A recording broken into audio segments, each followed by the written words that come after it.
Hello, everyone. We are back live once again, and we are on our SR for Black Voices program that is streaming today live on YouTube. And we are going to talk with the filmmakers of the first program today.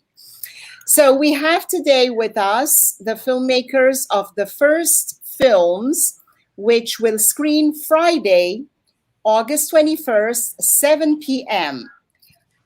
Just Listen, Ching Juhl, and it's about string players from around the world joining in a vigil for Elijah McClain, killed by police brutality.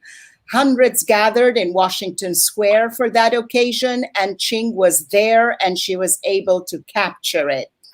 And also we're going to see another short documentary by her, Black Lives Matter. It's thousands joining on June 2nd, the protest and march in New York City at Foley Square near City Hall, passing through Lower Manhattan, Chinatown to rally at one police plaza. And then the third main documentary of this program is a documentary called Isopope, The Spirit of an American Century, directed by Rock Grant, who is with us today as well, and the producer of that documentary, Paula Kaplan. And it's an intimate view of 100 years of American history seen by Isopope, an African-American centenarian who is a spellbinding storyteller. He is the grandson of enslaved people, son of sharecroppers, and he yearned towards the American dream. We are going to hear from the filmmakers, and we are lucky to have as moderator Louis Project, longtime friend of Socially Relevant Film Festival. And I must also say that this is a program of SR, Socially Relevant Film Festival, New York. I am Nora Armani, founding artistic director of SR, Socially Relevant Film Festival. And this program is not one of our annual editions, but it's an interim event, a retrospective on Black lives. SR for Black Voices, it is called. Louis Project is the film editor of Counterpunch magazine and a member of New York Film Critics Online. He blogs as the Unrepentant Marxist, louisproject.org. You can read all about him and read his very insightful articles. He covers a wide range of issues besides film, including Black Lives Matter and transgender rights. He will be moderating tomorrow's talk, which is about Stonewall with a T, a transgender documentary. Rock Grant conducts live webcasts and produces video content for the Consumer Product Safety Commission. A native of Savannah, Georgia, Rock joined the United States Air Force in 1992 and became a combat camera videographer. His love for the job led him to the prestigious Newhouse School of Syracuse University, where he earned a degree in television, radio, and film productions. Then Rock worked as a producer-director for the Air Force at Maxwell Air Force Base, Alabama, producing a series of short documentaries highlighting military aviation pioneers, including Tuskegee Airmen and Gail Halvorson, the Candy Bomber. Throughout his career, Rock has directed and edited television programs and films, award-winning PSAs, and military exercises and operations. Ching Juhl is a filmmaker, educator, concert violinist, and the owner of Juhl Media Production. She has been creating documentary short, news, and live classical music concert videos for more than 16 years. I should also bring you on, all of you, so as I'm introducing you, people know who you are. Sorry, I failed to change the screen. She has been producing documentaries for over 16 years. Her documentary short, That Moment, 2017, world premiered at SR Socially Relevant Film Festival in March 2017. The Only One, a 3-minute promo video, was commissioned by Kaufman Center, won a National Endowment of the Arts grant, and she has graduated from the Shanghai Conservatory of Music.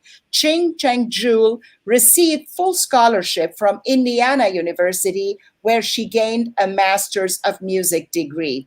She is equally a violist and a videographer. Both of these start with a V for victory, because she does them both very well. Paula Kaplan is the producer of the film Isopope, Century, an American Century. Yes, I think the Spirit of an American Century. And she is an award-winning documentary filmmaker, author of 11 nonfiction books, and award-winning plays, director, actor, and activist. She is an associate at the Hutchins Center for African and African American Research at Harvard University. So we're in for a fantastic chat, which will not only talk about the films in question, but also about the general movement, Black lives, and how we are affected by these stories today in our own lives. So I'm going to hand the baton over to our able and talented moderator, Louis, and I will eclipse away so you can all talk about anything you like, but I can see you, huh? So don't say things about me behind my back. Okay, everyone. So, and audience members, if you are watching, please feel free to put any questions you like in the chat. There is a comment section. I will put a comment to show you where you can hear. I will put a comment here. So I put a comment to show you where you can put your comments, and we will pick them up and answer the questions for you. Thank you all very much. I go out now to the green room and let you have a ball with this wonderful discussion. Thank you. Oh, how do I get out?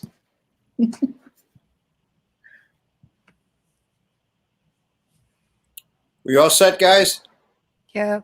You know, when Nora asked me to moderate this session, I would have done it on just about any type of film that was presented at the festival. But this one had particular resonance for me because I've been writing, you know, about half my articles are film reviews. I have about 1,500 of them on RottenTomatoes.com. And but I also write about, you know, about politics in general. And I'd say for the last 3 or 4 months, I've been writing a lot about Black Lives Matter. And so seeing documentaries, shorts about Black Lives Matter, really it was something I wanted to discuss with someone who made a film. I live on the Upper East Side, and I guess it was sometime in June. I'm walking down the 2nd Avenue with my wife, and we see cops on scooters headed towards 86th Street. And I said, well, I wonder what's going on. And the closer we got, we saw that it was a mass a march of thousands and thousands of people, you know, for protesting killer cops. And I said to her, I haven't seen anything like this in the Upper East Side ever. And it reminded me of what was happening during the Vietnam anti-war movement when I became politicized. And so, you know, my feelings about this movement are just extremely positive. I'm very happy to be able to speak to someone who considered it as important. And as far as the Isopope documentary, I reviewed that when the socially relevant festival first came out, and it was in the Counterpunch magazine, and I hailed it as an important film, as a really like a exceptional portrait of what you might call in a way an average black man, in the sense that he was not famous or anything else, but he's sort of a prototype of what a black man given the right opportunities and spiritually, and emotionally and every other way should be par for the course. And beyond that, my father was in the Battle of the Bulge. He was delivering water to soldiers in Bastogne, and he got a Bronze Star for rescuing a lieutenant or a captain from wounded, bringing him out of Bastogne.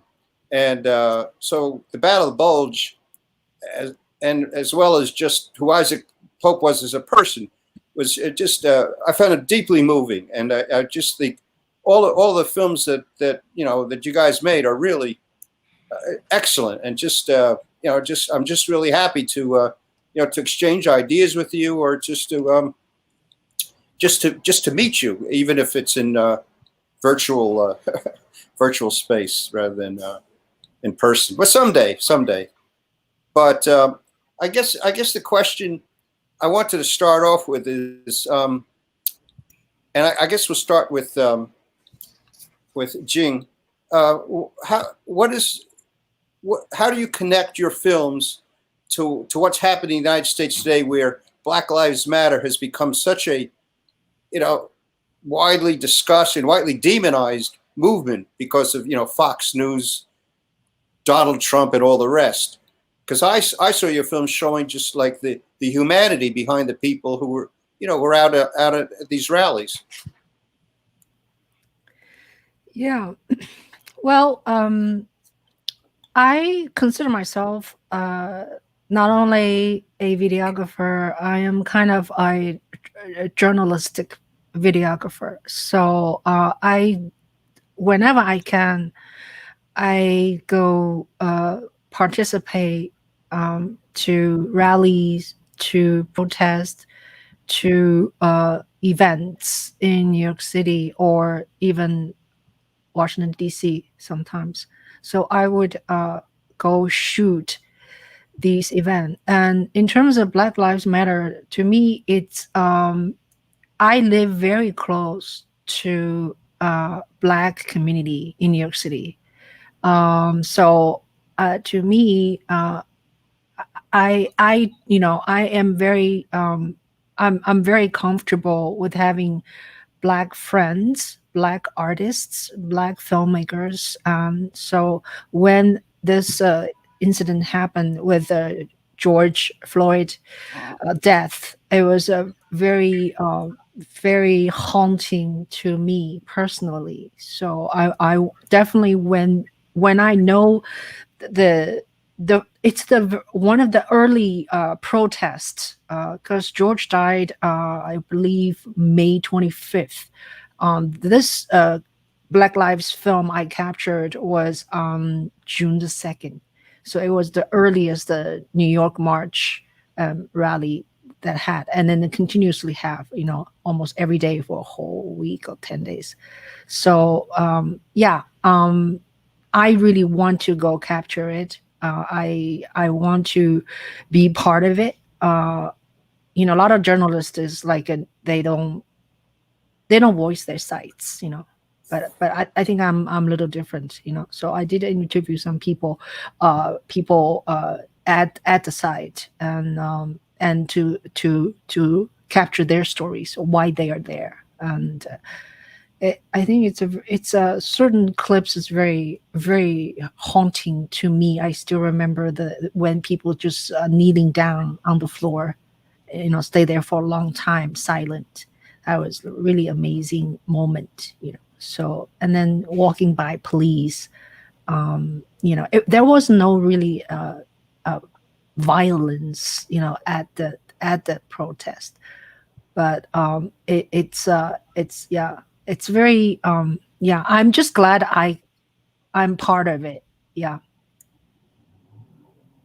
Okay, so let me. I guess I could talk to you two. I want to talk to you separately, but I also want to talk to you in tandem.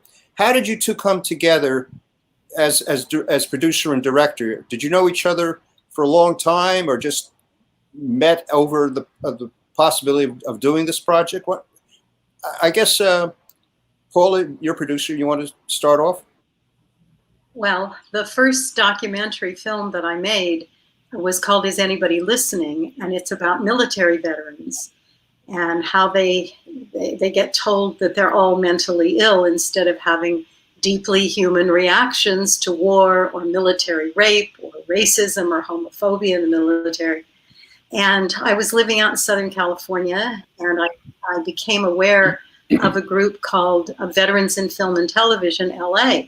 So I put a notice on their Facebook page, and I said, I'm looking for an editor. Could you send me work samples? And I'd never made a documentary before that when I'd made a short narrative film. And I got all these work samples, and I looked at them and I thought, whoa, this one guy is phenomenal. And then I thought, I'm a well-socialized woman, so I thought, well, what do I know? I'm not an expert. So then I showed it to somebody who was an Emmy winner, you know, and I didn't say anything. I just said, what do you think of these? And that person said, oh my God, this guy, Rock Grant, just light years beyond everybody else. So he ended up editing and really, in effect, doing some of the directing and the planning. And that film won awards. And my father was in the Battle of the Bulge, and he was captain, white Jewish captain of an all-black unit called the 969th Field Artillery. And I grew up hearing my father talk about the men in the unit with such fondness and such admiration. And he always used to mention, he'd show me this picture of a bunch of the guys, and he'd always point to the shortest guy on the end, and he'd always say this, that was Isopope. He was the sweetest guy you'd ever want to meet. He'd had very little education, but he was so smart and he worked so hard that he very quickly became first sergeant. So I grew up hearing about Isopope and seeing his picture all my life. After my father died, I wrote to Isopope specifically, and I told him what I just told you. And I ended up meeting him, and he started talking. And as Nora said, he was an absolutely spellbinding storyteller. And I grew up, you know, opposed to racism and doing things here and there. But to speak to somebody whose grandparents had been enslaved, who grew up with parents who were sharecroppers, who joined the army right before World War II because he couldn't get a job because of the racism in Kinston, North Carolina. And then they were the first Black unit allowed to go into battle in that war. And they were the first Black unit to win a presidential citation for their service at the Battle of the Bulge. And then he came home, and there he'd been overseas fighting Hitler's racism, anti-Semitism, everything. And he came home, and the racism just hit him right in the face again. And he became one of those unsung heroes of the civil rights movement, of labor organizing, of his church, of everything, in his very quiet way. Funny sense of humor, loved everybody. He was a feminist too, although he didn't say that. He just believed in equality for everybody. So I just sat there listening to him, and I thought, we got to do a film about him. He appears in the first film about vets because I wanted a World War II vet. And I said to Joe Friedman, who's our brilliant cameraman, who's won all sorts of awards, the Edward R. Murrow Award, all sorts of things. I said to Joe, when we went to North Carolina to film Isopope for the veterans film, I said, I want to get his whole life story as long as we're here. And he talked for hours, and it just absolutely could not stop, listening to him. And he didn't seem to get worn out. So we had all that footage. And then I said to Rock, I want to make a film about Isopope because here's 100 years of racism as seen through this one man's life. So that's how we did that. Okay, Rock, your turn. Well, the film really resonated with me because of the similarities between Mr. Pope and myself. We're both from the South, the Deep South. We were both in the military.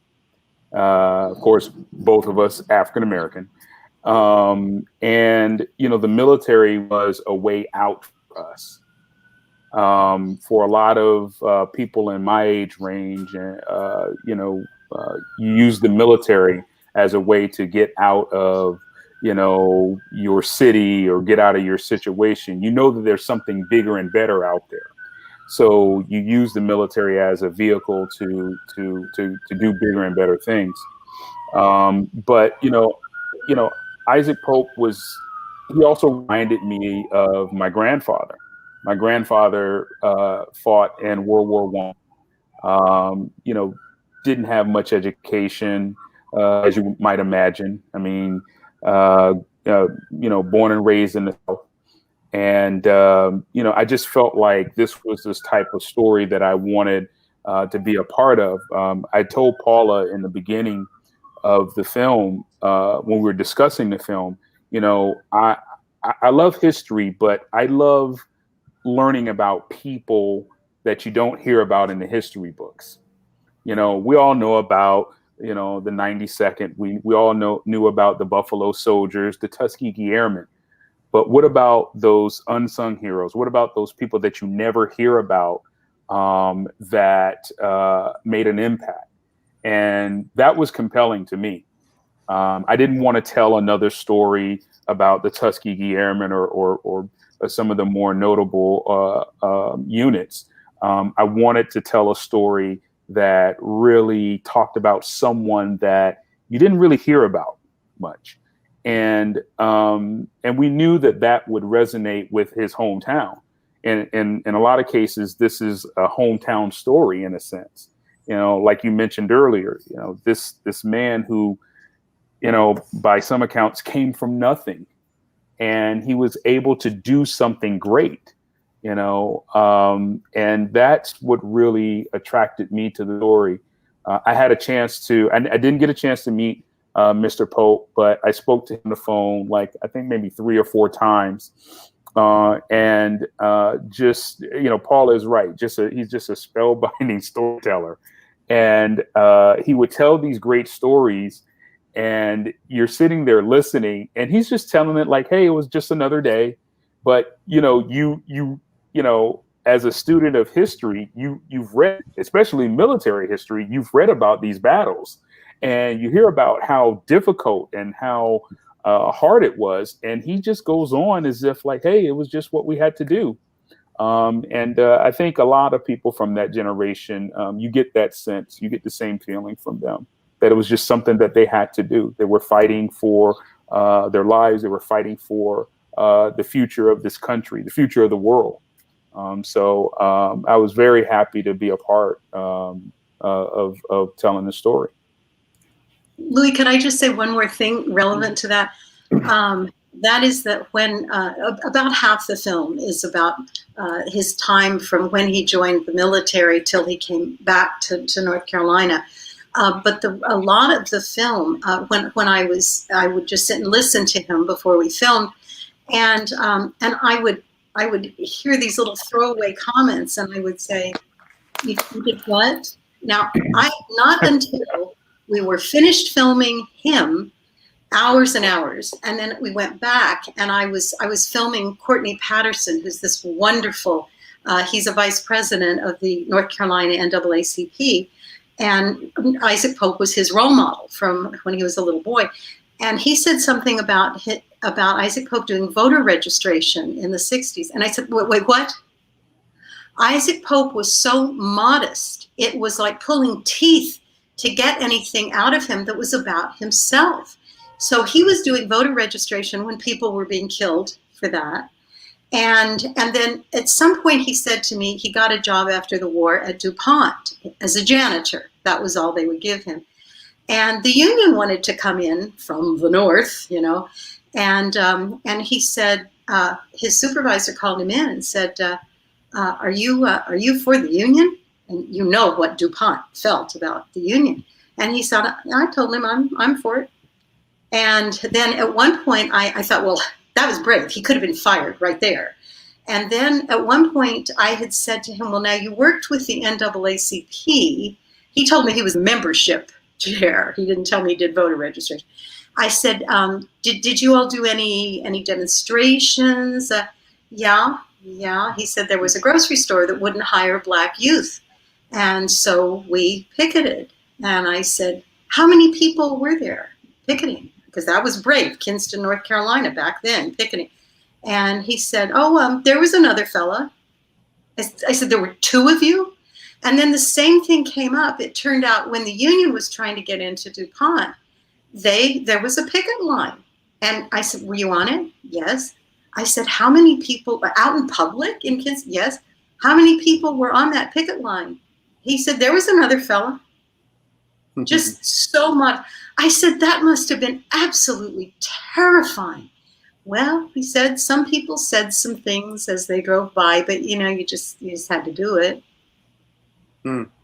Wow, I this was more than I bargained for. This is great. I really appreciate the time went by so fast. I see it's 5 to 6. So maybe you could just, one by one, starting with Ching, just give your kind of like a farewell comment, whatever you want to say. Are we wrapping up? Yeah, well, it's 5 to 6, so that's an hour, right? No. It's only 26 minutes after we talked. Oh, I'm sorry. Yeah. We have half hour. Oh, we started at 5:30. You're right. I'm sorry. Yeah. Yeah. So, well, anyhow, I do have other questions. So, I guess we'll start with Ching. What are the projects do you have in mind after these two shorts? I'm just constantly shooting. Right now, there's because lockdown, there's not too much protesting type of journalist project can do. But I can tell you from last year, June of last year to 2020 February, within 10 months, I follow Andrew Yang movement. So I shot about 120 short films. My goal is to actually revisit all the footage for 10 months and make a feature documentary for that. Now, I'm not doing enough is just because part of is just it's kind of I don't get to see my youngin much, and it's because the lockdown, and it's not he's suspended his campaign.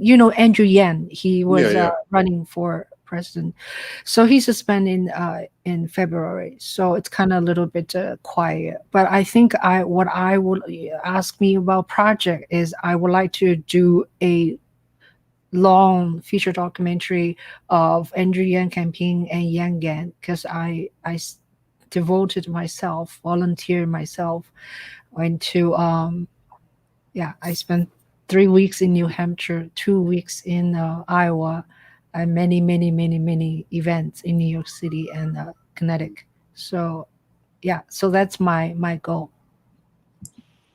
Can I just say, Ching, that's so exciting. And I just saw him being interviewed. He's doing commentary now, on CNN. Yeah. And so he has not left the national limelight. Yeah. He's really continuing to have an impact. That's great. He has a podcast also. And he's going to speak at the DNC meeting either tonight or tomorrow night, I think, or next week. I don't remember exactly, but he's one of the speakers now. Yeah, thank you for saying that. Yeah, I'm very dedicated youngin. That's awesome. I know I'm going to be looking for that film, that feature-length film. It sounds like a winner there. Yeah, and Rock, it's very intimidating in a way because I have so much material. I have Yeah. so much. So it's like, yeah. So to pick, the best. Yeah. Well, it's It's better. scary. It's better to have too much than to have too little, and not be able to put it together. But I'm sure you'll be fine. You're in a good spot. Thank you. And his wife is very interesting too, isn't she? Yeah, she's a stay-home mom mostly, but she used to work for one of the big corporation, either Lancome or some kind of she's the marketing person or something. Yeah, she's very charismatic, very pretty, and very, very devoted. And they have 2 sons. One has autism, so it's a lot of work for her, She's also spoken out about political issues, some feminist issues too. Yeah. And then we talk about UBI. He's a really great advocate for UBI. So, see, we said you tell people UBI last October, they're like, what? Mhm. But now pretty much we already enjoy the UBI from government. So hopefully one day this is going to be working. Yeah. Cool. Awesome. What projects you have in the works, or things that For me? wrote?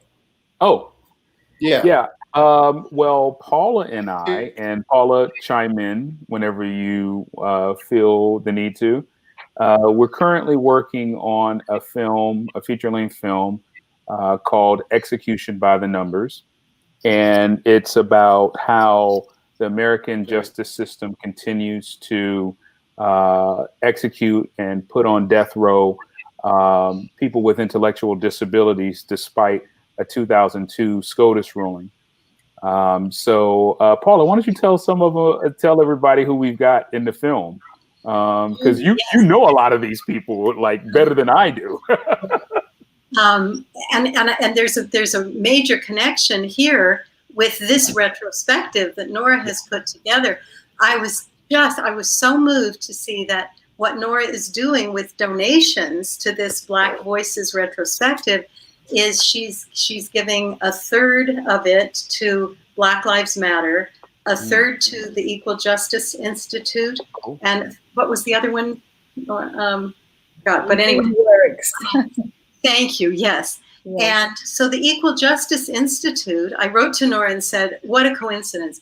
One of the people in the film that we're working on now, Execution by the Numbers, is Brian Stevenson, who founded the Equal Justice Institute, is tireless. I don't think he sleeps. He is the one who went before the Supreme Court and got the Supreme Court to say it's unconstitutional to execute juveniles, and then it's unconstitutional to put them in prison for life without possibility of parole. He's the most remarkable person I have ever interviewed. We were told you have him for 1 hour. And I don't get nervous when I do interviews, but boy, I did with him, because I thought, I've got 17 questions and they're all important. I asked him the first question, and he answered about the first 4 in about 2 minutes. He's a remarkable, if you haven't read his book, Just Mercy, and if you haven't seen the film, do. And when I was finished with the interview, I was trying to think, how do I convey to people what it is like to sit in a room with this person? And all I could come up with was, it's like a combination of Thurgood Marshall, Martin Luther King Jr., and the Dalai Lama. He's just remarkable. We did an interview with the late Justice John Paul Stevens, who wrote the crucial SCOTUS decision. Sister Helen Prejean, who wrote Dead Man Walking and, campaigns against the death penalty, is in the film, and a lot of other wonderful, wonderful people. So we're just starting post-production right now. We have a GoFundMe campaign. And let me just interrupt in a little way. I don't want to take away from you talking about the next project, but we are in this project right now. So, and also we are halfway into our session, and I want to tell you a little bit more about the program and what else is coming. On Saturday, we have the 3 films that we are talking about are screening on Friday at 7 p.m. And again, tickets to the films are free of charge. FREE. And we are encouraging people to make donations. The donations will be shared with the Equal Justice Initiative, the New York Civil Liberties Union, and as well as RealWorks. RealWorks is a youth organization that helps teenagers make films and express themselves instead of wasting time on the streets. So it's a very worthwhile cause that's very close to our hearts as the Socially Relevant Film Festival, because our mission is to give a platform to filmmakers who can tell socially relevant stories. And the donations, which we have already generously been receiving, thank you very much out there, whoever has already been donating. We also are offering little perks besides the fact that we are supporting these organizations. And these perks are the festival iconic t-shirt, which says the most responsible thing you can do in the dark, meaning watching socially relevant films, as well as the bag, which has a little bottle holder. And it would be fantastic if you're going hiking or going somewhere on the town for the day. So these are some of the perks, which are all on our website. And I'm going to put the website on the screen so people can check it out with the films, the schedules, how to sign up for the tickets. All of this information is on the website. On tomorrow, we are talking with the filmmaker and one of the transgender subjects of the documentary, Stonewall with a T, which is the Stonewall story in New York from a transgender point of view. And we will have with us the filmmaker. And tomorrow, Louis is also moderating graciously for us. Again, it's at 5:30 p.m. live on the YouTube channel. Saturday, the screening of Stonewall with a T, it's 9 p.m. on Friday night. On Saturday, we have a full day. It starts at 3 p.m. with 2 very interesting documentaries, and it ties in right away with what you're doing right now, Paula, about the capital punishment. It's called An Executioner Story. I think it's, the title. I'm always In the Executioner's Shadow. We are going to have with us the one of the consultants and co-producer of the film, as well as Straight from the Pen, which is a fascinating documentary about a creative writing program in the prison system. And we are going to have the directors of those 2 films. They are Maggie Stogner and Paul Sutton. Inside Outside is another film by Nandini Sikand, which will be screening on Saturday at 7 p.m. And it is one of the winners of our last edition.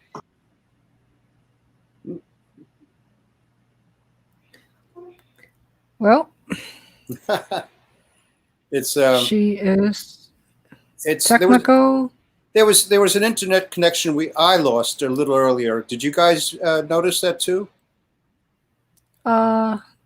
Internet connection. Momentarily. Here's Nora. I am back. Yes, I am back.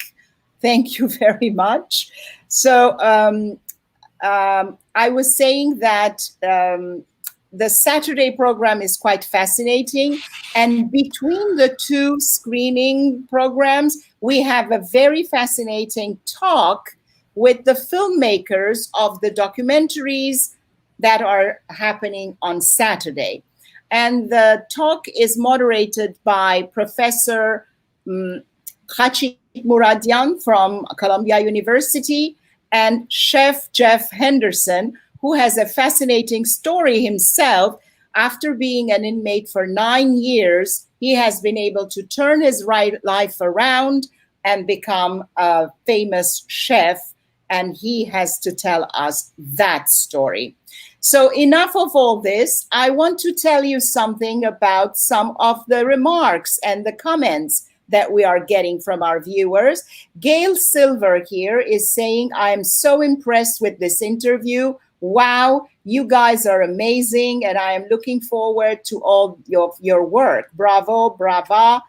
Thank you, XOXO.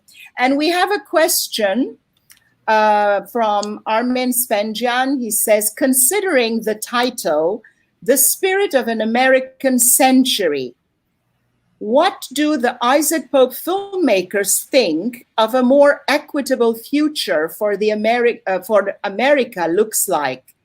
What do the Isopope filmmakers think a more equitable future for America looks like in the next 100 years? It's a full question. Great. I'm going to put it on the screen so that you can answer it at your leisure, and then I'm going to leave you. But I want to hear the answer to this one.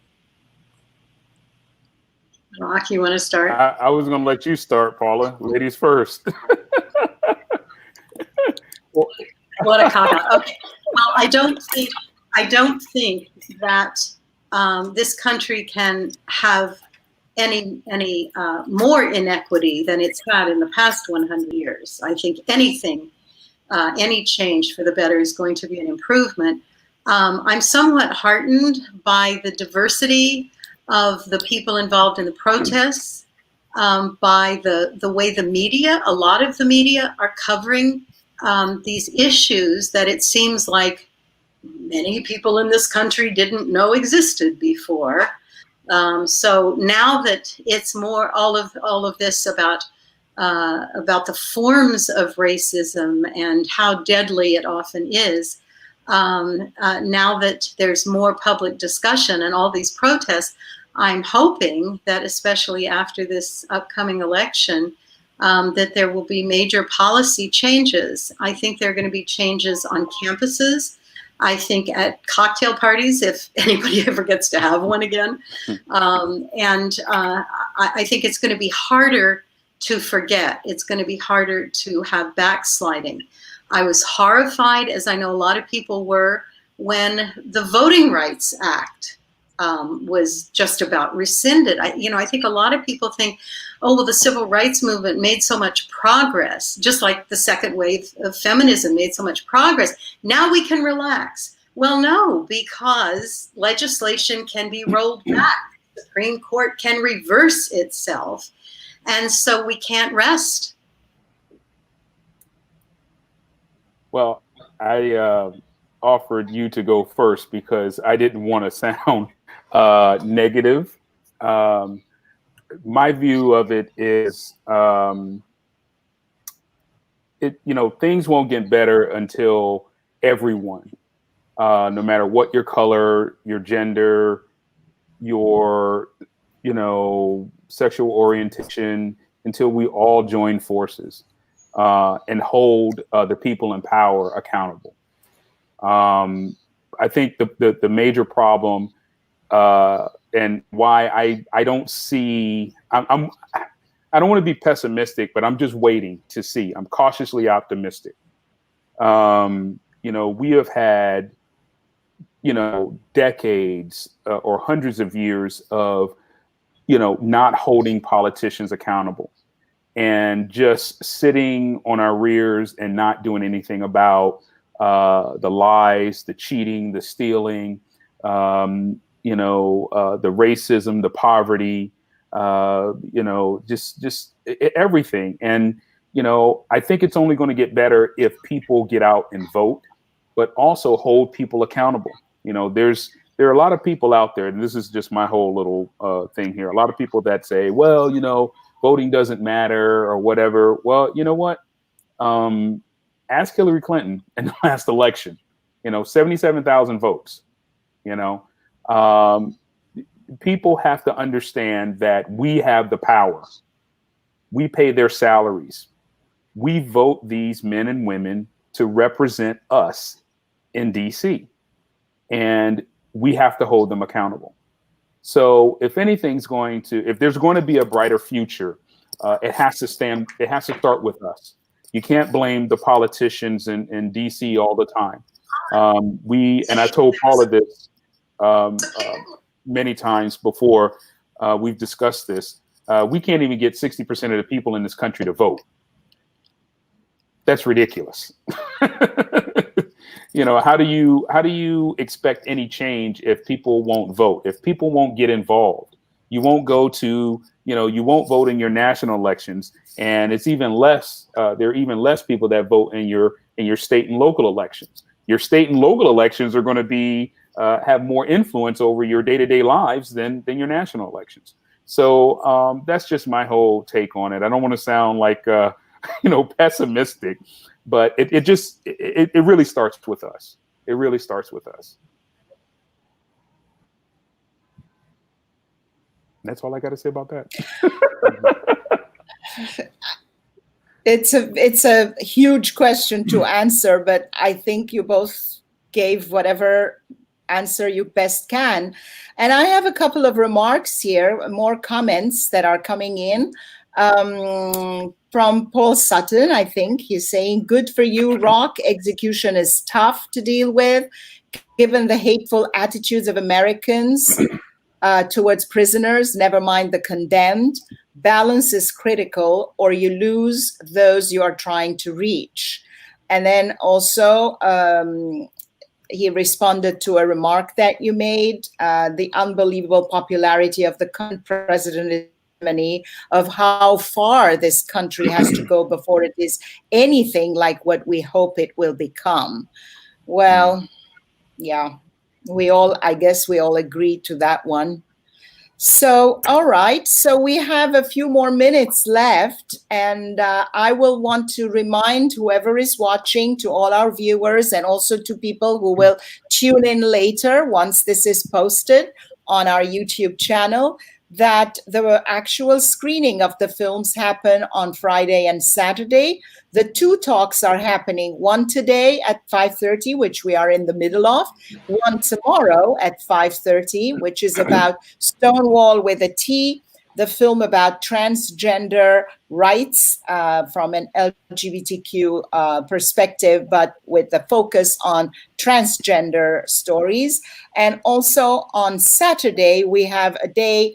It happened that way when we made a choice of the documentaries that we wanted to screen and started putting the program together. We noticed that Saturday ended up being the prison day, meaning all the corrections, all the capital punishment issues and matters that we want to discuss. And you are more than welcome to come in and make comments, because that's what your film is all about, the next film you are talking about.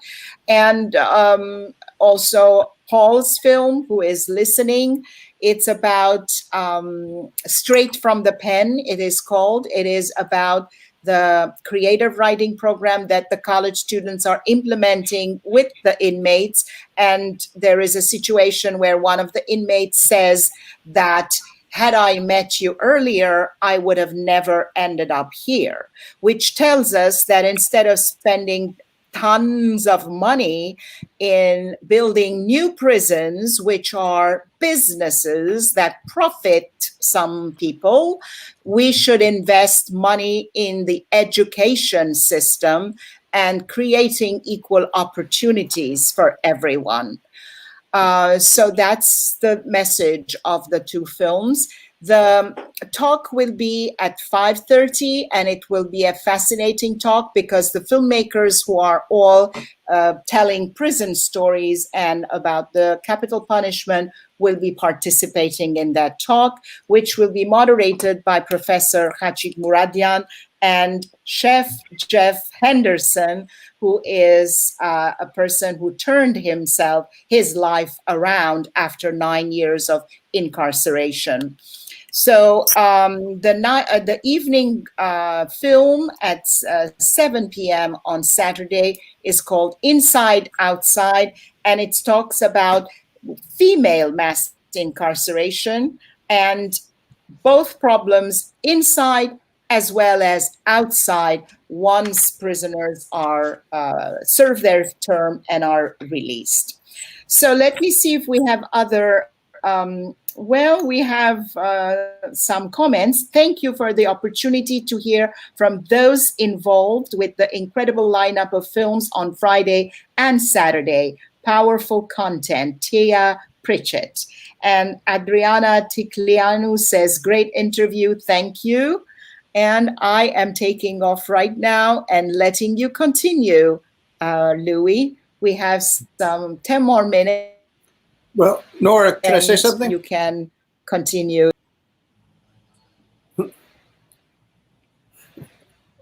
Yeah, say something, please. Louise? Oh, it's frozen. Me? What's this? Louis, you're frozen. Louis, are you okay?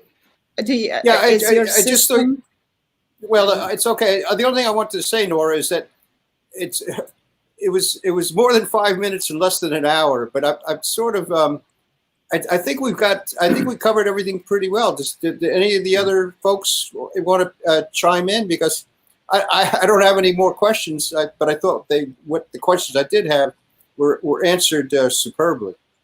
I do want to say something. When I saw... I mean, we don't necessarily have to... Well, I do want to say something. When I saw a couple of years ago... Whatever. I mean, if you have already answered all the questions and you want to make any last comments, feel free to jot in and make a comment, please. Yes, whoever wants to. Yeah.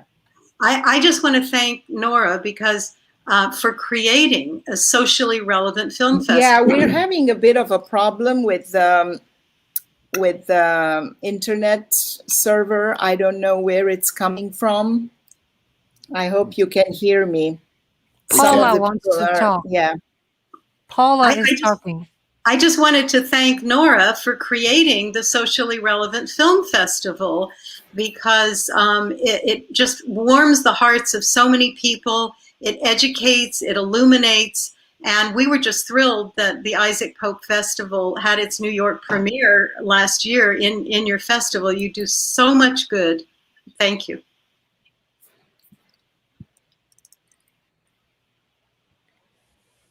Well, I don't know if she can hear us. Yeah, I think we got a problem with some of the internet connections. Paula, we kind of heard your comment as cut out. So if you want to repeat it.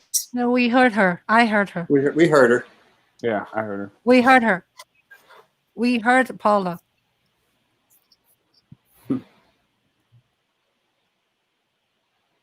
Paula, can you hear us? Yeah, they all heard me. Yeah, okay, good. All right. So if everybody heard, it's okay. Then I might be, I'm having the problem. Okay.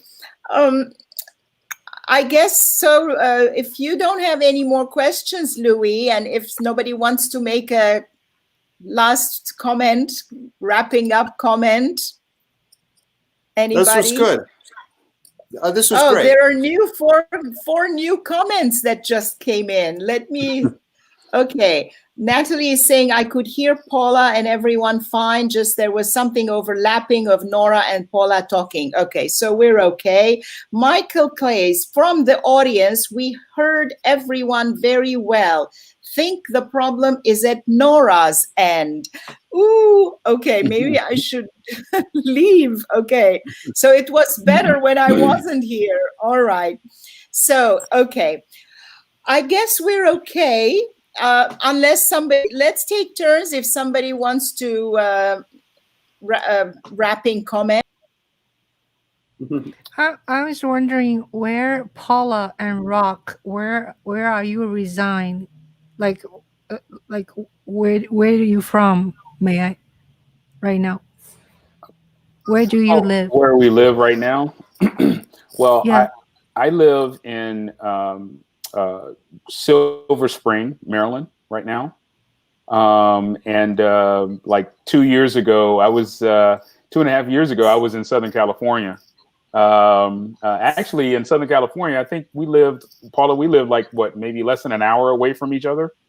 I think something like that. So we both Paula came out here first, and then I kind of followed. You didn't follow me. Well, I You didn't followed follow her, but it just so happened I got a Don't job start out any here. gossip. Yeah, sorry. Sorry. I moved here because my daughter and her family lived here. Yeah. So Actually, my daughter's mother-in-law, my son-in-law Jamal's mother, Brenda Chavis, knew Isaac Pope. We found this out, after I met him. She's in the film, and so is her father, who worked at DuPont with Isaac Pope. Anyway, I moved to Rockville, Maryland. My mother's 96, and we moved here 4 years ago because of family. So, Rock, what is the dynamic of where you live, that the city or the states, in terms of people voicing their Black Lives Matter, or people are participating to gatherings or protests? Or do you see the problem where you are in terms of Black people being abused and mistreated? I don't hear where I live, but I do see churches. I do see Black Lives Matter posters and flags on church grounds, at people's homes. You see stickers and things of that nature. So I really think that the whole George Floyd incident, or not incident, murder, from my perspective, really shocked everyone, because I think COVID, everyone being home, had a role to play in that as well, because you couldn't get away, you couldn't preoccupy your time with something else, because everyone was home. And I think it really forced this country to really take a hard look at itself and say, what is going on here? What are we doing? But I don't see I don't see cops out here in Silver Spring, putting their neck or their knee on someone's neck, crushing their esophagus, or anything like that. But everyone out here, everyone is kind of like, watching, observing.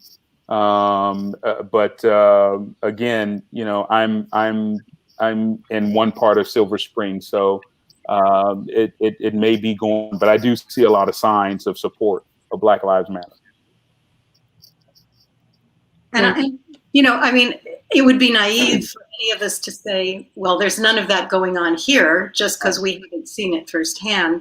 Mm-hmm. And we're just a few minutes from Washington, D.C.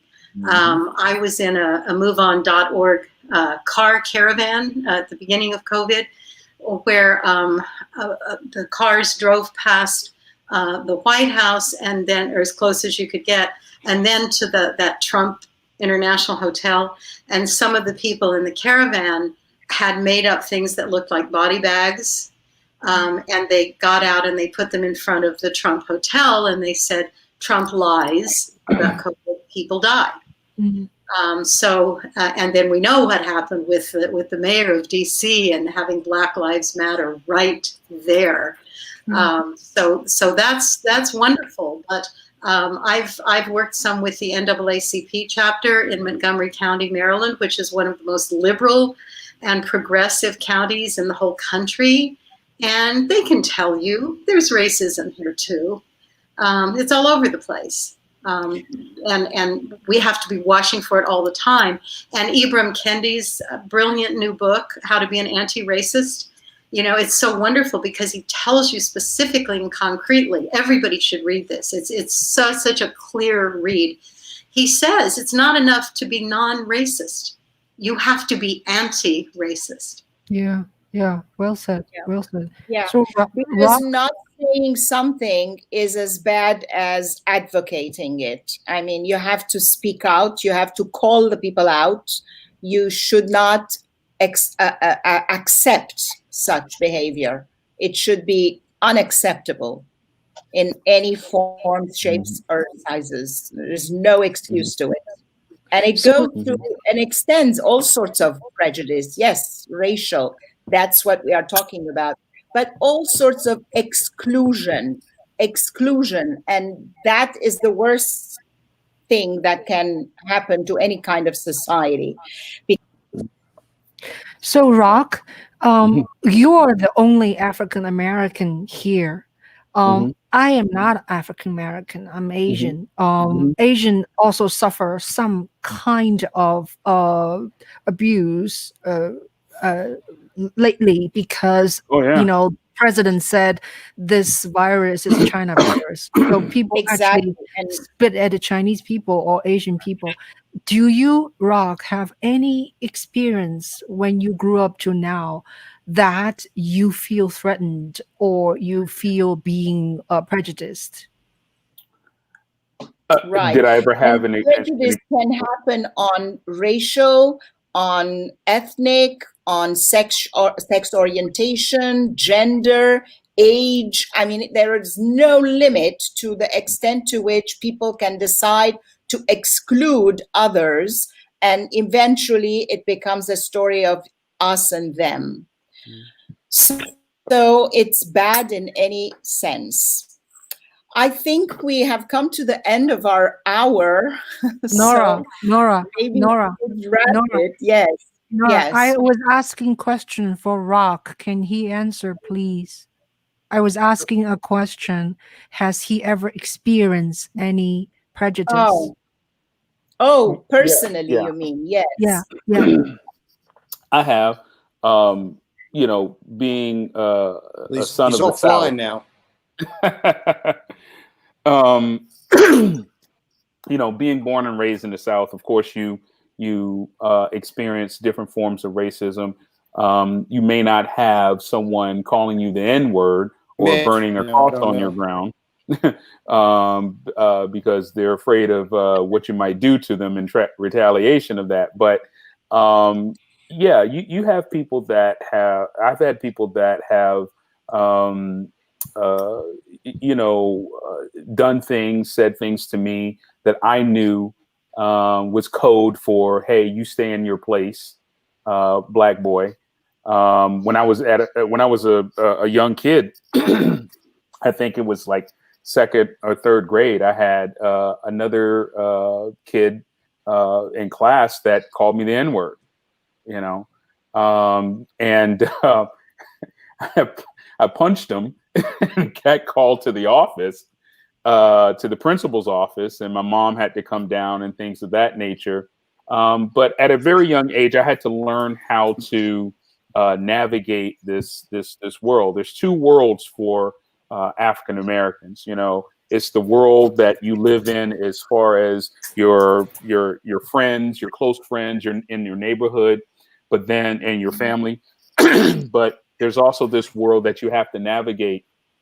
Some people call it the white world or whatever, white man's world or what have you.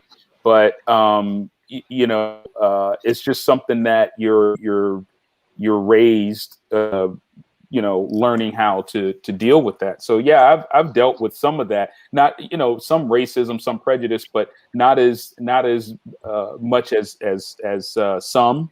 I think my time in the military has somewhat shielded me from some of that, getting the full brunt of it. Versus, you know, if I was, stayed in the South my entire life and not, you know, getting a chance to. Whoop, sorry about that, y'all.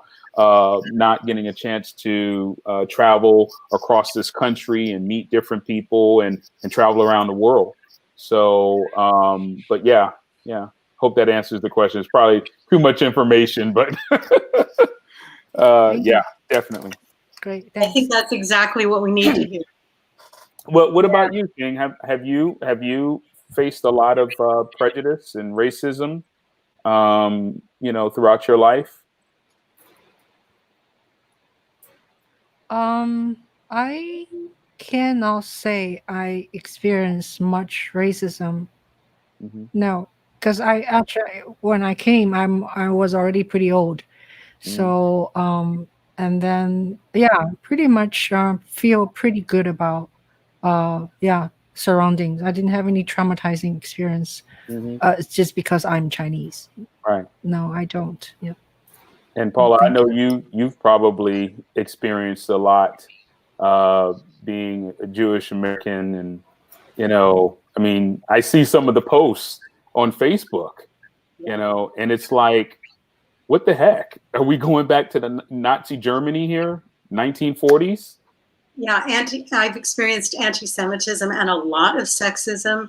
And Nora, I'm so glad you talked about the many forms of exclusion and prejudice and oppression, because we can't, the current administration is preventing the Equal Rights Amendment, which would prevent sex discrimination from getting into the Constitution. We've had enough states ratify it.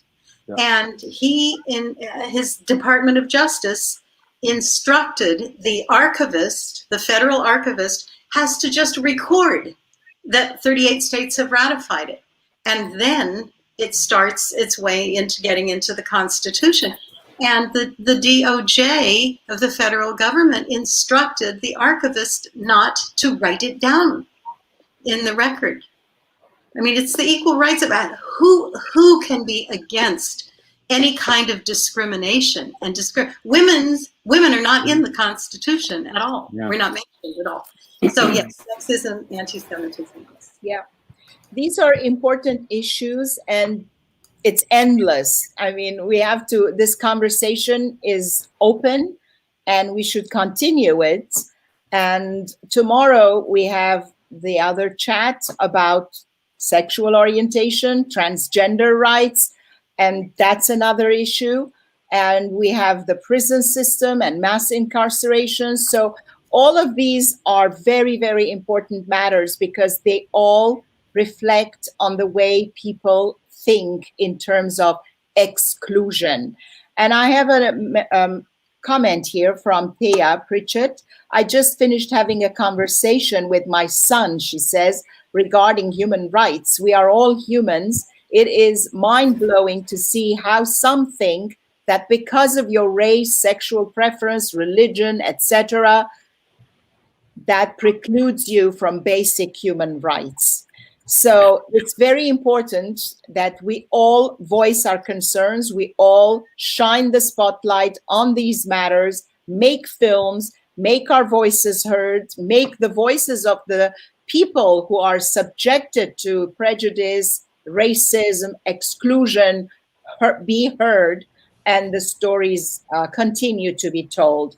At Socially Relevant Film Festival, we try to offer that platform, and this is one of the talks accompanying the platform.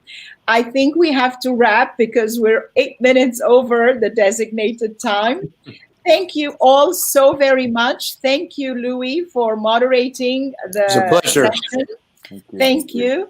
And thank you to the filmmakers, not only for being here and talking with us, but also for making your films available free of charge. I repeat, the films are streaming free of charge so that as many people who want to watch can participate and can hear these stories. Thank you again, and all the best. Bye. Please tune in on Friday and Saturday, and also tomorrow for the second chat. Bye-bye. Bye-bye. Bye. Bye.